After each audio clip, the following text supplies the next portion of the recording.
cons of the Suzuki method.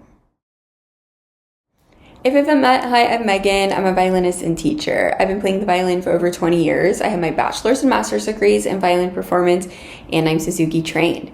If you're enjoying my videos, please just take a quick second to make sure you're subscribed to my channel. It's easy, it's free, and it really helps me out. If you're interested in working with me, you can check the description for a private lesson application. I teach one-on-one online private lessons, as well as my super affordable and flexible online learning program, Learn Violin Online. In this video, I'm going to be sharing some of the cons of the Suzuki method, some very common critiques that are out there, as well as some of my own. Plus, I'll of course be giving you my thoughts on each of them. I feel like I have a pretty unique take on this because of my vast experience with Suzuki. So first, I was a Suzuki kid, right? So I lived this experience. I am a product of Suzuki. Second, I have gone through Suzuki training. So I have seen it on the inside. I have gone to institutes. I have observed dozens of hours of other Suzuki teachers teaching. And of course, I've taught, but I've also taught Suzuki to both kids and adults. So I really think I have a well-rounded experience and perspective on this topic. So first, and one of the most common cons or critiques of the Suzuki method that you hear is that Suzuki students can't read music. Now, the whole basis, one of them, if you will, of the Suzuki method is learning the violin as you learn to speak, which is by ear. So it kind of makes sense then one of the critiques is, oh, Suzuki kids, they have a great ear, they can play by ear, but they can't read music.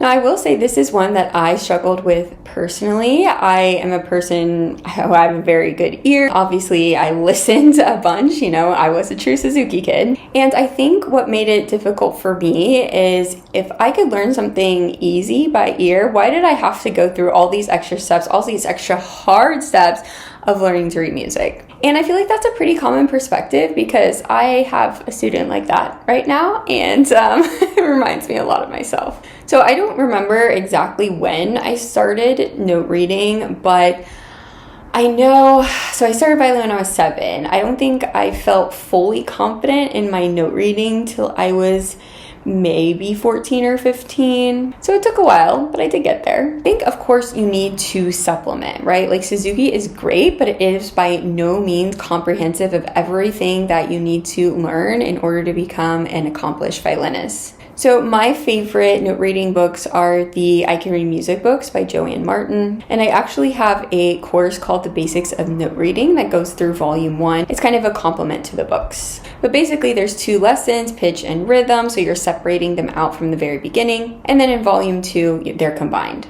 After that, it really depends on the student and how you handle it. You can go straight to reading Suzuki. You can do other note reading exercises like perhaps wolf art, but you of course need to be supplementing Suzuki with note reading repertoire. The other thing that really helped me personally was playing in youth orchestra, because it's a lot of music. You're not going to be able to memorize it likely, and also you can't always pick out your part when you're listening to it, especially if it's your first experience with youth orchestra. So I definitely get this critique, and like I said, I personally have lived it, but it is definitely, you're able to overcome it. I can read music perfectly fine now. You just have to make an effort and go out of your way to learn that skill. The other very common critique of the Suzuki method is that the Suzuki students are robotic. I think the argument here is that they kind of just do what their parents and their teachers tell them to do. They don't really, think of the music or their interpretation of the music by themselves, which I think is a little silly because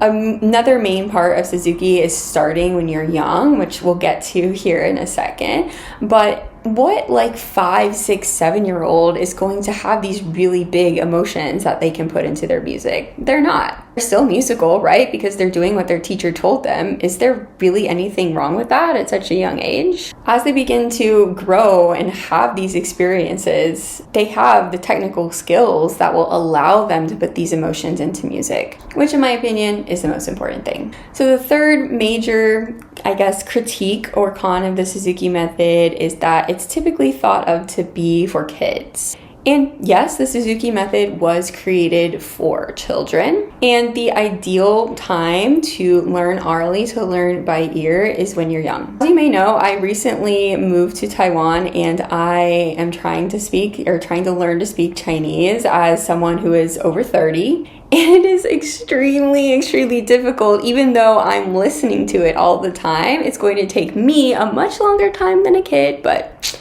what are you gonna do? The reason why I love the Suzuki method is because it is based on learning skills, and these skills are going to carry you throughout your violin career. They are going to be the thing that allows you to play any type of music that you want to play in the future. So are you going to be able to learn it as quickly or as easily as a kid? Probably not, but there's nothing we can really do about that, right? Learning these skills is still essential, and it's something that you would have to do whether you're learning Suzuki or not. Just in Suzuki, they're laid out in such a way that are very bite-sized, right? The method was meant for kids, so nothing can be too complicated. So in each piece, you're either learning a new skill or practicing one you've just learned, and these skills build upon each other in a really beautiful way. That leads me into my next con or critique of the Suzuki method, and that is it is hard to learn without a teacher. Now this one I fully agree with.